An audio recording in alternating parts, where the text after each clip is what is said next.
অনেক দিন ধরে ডাইনিং টেবিলটা একই রকম লুক নিয়ে আছে, তাই আজকে গর্জিয়াসভাবে ডাইনিং টেবিলটা সাজিয়ে নিলাম।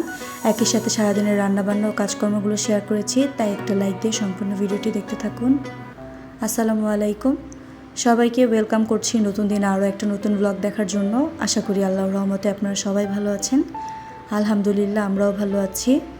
বরাবরের মতো আজকের ভিডিওটা সকাল থেকে শুরু করেছি, আর সকালে আমি নাস্তা বানানোর কাজ দিয়েই কিন্তু ভিডিওটা স্টার্ট করেছিলাম। তা একদম সিম্পল নাস্তা আজকে বানাবো। বাসায় পাস্তা ছিল, সেগুলোই নামিয়ে নিলাম, আর এখন পাস্তাগুলো সিদ্ধ করে নিয়েছি। আর আজকে আলু দিয়ে পাস্তাটা রান্না করা হবে, তাই সাথে কিছুটা আলু সিদ্ধ করে নিয়েছি। তো এবার পরিমাণ মতো তেল দিয়ে দিচ্ছি, আর পেঁয়াজ কুচি আর কাঁচামরিচ দিয়ে দিলাম। খুবই সিম্পলভাবে আজকে রান্না করব। তবে আজকে বাড়তি স্বাদের জন্য এখানে চিংড়ি মাছ অ্যাড করেছি। নুডলস, পাস্তা এগুলোর মধ্যে চিংড়ি মাছ দিলে আমার কাছে একটা আলাদা ফ্লেভার লাগে, আর খেতেও ভালো লাগে। আর এক ডিমও অ্যাড করেছি। সব কিছু ভালো করে ভেজে নিয়ে সিদ্ধ করে রাখা পাস্তাটা দিলাম, আর সাথে মশলাগুলো দিয়ে দিয়েছি। এবার অল্প কিছু সস অ্যাড করছি, ম্যাগি সস, টমেটো সস আর একটু সয়া সস দিয়েছি। স্বাদ মতো লবণ দিয়ে এবার আমি নেড়েচেড়ে নামিয়ে নিব। আর শেষে ঘ্রাণের জন্য একটুখানি ধনিয়া পাতা অ্যাড করেছি। ব্যাস, আমার পাস্তা রান্নাটা কিন্তু কমপ্লিট। এটা দিয়ে আজকে সকালের নাস্তাটা করা হয়েছে, আর পাস্তাটা কিন্তু খুবই মজা হয়েছিল খেতে। এরপর চলে আসলাম আমার ডাইনিং রুমে। ডাইনিং রুমটা কিন্তু অনেক দিন ধরে একই রকম লুকে আছে। টেবিলটা একদম একই রকমভাবে সাজানো ছিল। যেহেতু আমি অসুস্থ ছিলাম, খুব বেশি মোছা ধোয়া করা সম্ভব ছিল না, তাই চেয়ারগুলোতে কাভার পরিয়ে দিয়েছিলাম আর বড় একটা টেবিল ক্লথ বিছিয়ে দিয়েছিলাম। তবে আজকে মনে হচ্ছিল যে চোখের শান্তির জন্য হলেও আমার টেবিলটা আজকে একটু নতুন লুক দিব। আর যেহেতু নতুন কিছু জিনিস আনা হয়েছে টেবিলটাকে সাজানোর জন্য, তো যতক্ষণ না সাজাবো ততক্ষণ তো আমার মনে শান্তিই লাগবে না। তো যাই হোক, সেই জন্য আমি কিন্তু এই প্লেসমেটগুলো কিনেছি, আর সেগুলো দিয়ে আজকে টেবিলটা সাজালাম। একদম সিম্পল কিছু জিনিস দিয়ে সাজাবো, তবে দেখতে কিন্তু ভীষণ গর্জিয়াস লাগছে। যখন কিনেছিলাম তখন বুঝতে পারিনি টেবিলে এটা বিছানোর পরে এত ভালো লাগবে। তবে সিম্পল জিনিস হলেও কিন্তু টেবিলটা পুরোপুরি সাজানোর পরে কতটা গর্জিয়াস লাগছে আপনারাই দেখতে পারবেন। তো আমি এই যে সব কিছু রেখে দিচ্ছি যা যা প্রয়োজন, আর সাজানোর পরে টেবিলটা কিন্তু দেখতে অনেকটা এইরকম লাগছিল।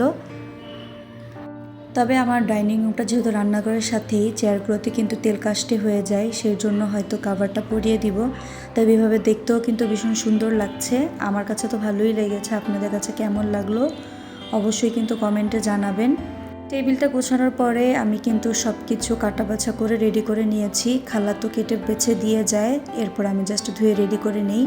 আর এখন হচ্ছে রান্না বসাবো। তো প্রথমে গরুর মাংসটা হাতে মেখে আমি বসিয়ে দিব। এর জন্য গোটা মশলা, পেঁয়াজ, কাঁচামরিচ আর আদা রসুন বাটা দিয়ে দিলাম। এরপর গুঁড়ো মশলাগুলো অ্যাড করব একে একে।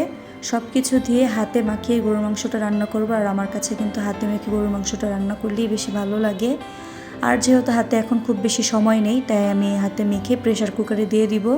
এতে তাড়াতাড়ি রান্না হয়ে যাবে, আর এতে কিন্তু সময়ও বাঁচবে। যাদের গ্যাসের সমস্যা রয়েছে বা হাতে সময় কম থাকে, তারা কিন্তু এভাবে প্রেশার কুকারে রান্না করে নিলে অনেকটাই সময় বেঁচে যায়, কারণ গরুর মাংসটা রান্না করতে কিন্তু অনেক সময় লাগে। পাশের চুলায় এখন আমি একটা সবজি রান্না করে নিব।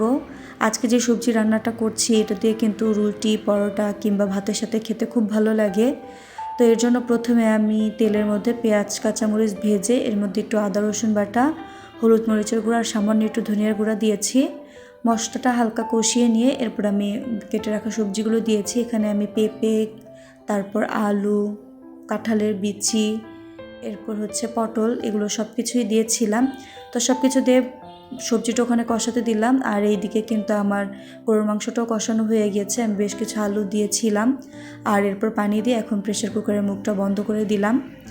এইদিকে সবজিটাও কষানো শেষ, এবার ঝোলের পরিমাণ পানি দিয়ে দিয়েছি। ওইদিকে তরকারিগুলো হতে থাকুক, আর এখানে হচ্ছে আমি রিফিল করে নিচ্ছি তেলের জারগুলো আর বাকি কিছু জিনিস।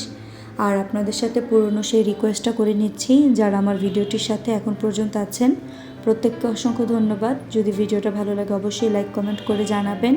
আর এই ধরনের লাইফস্টাইল ব্লগগুলো যদি আপনাদের দেখতে ভালো লাগে, তাহলে আমার পেজটিকে ফলো করে পাশে থাকতে পারেন। এতে করে নতুন যখনই কোনো ভিডিও ছাড়বো আপনাদের কাছে কিন্তু সহজেই পৌঁছে যাবে। যাই হোক, আমার সবজিটা কিন্তু এখানে সেদ্ধ হয়ে গিয়েছে। এবার আমি একটু ডাল ঘুটনি দিয়ে হালকা একটু আধ ভাঙা করে দিলাম।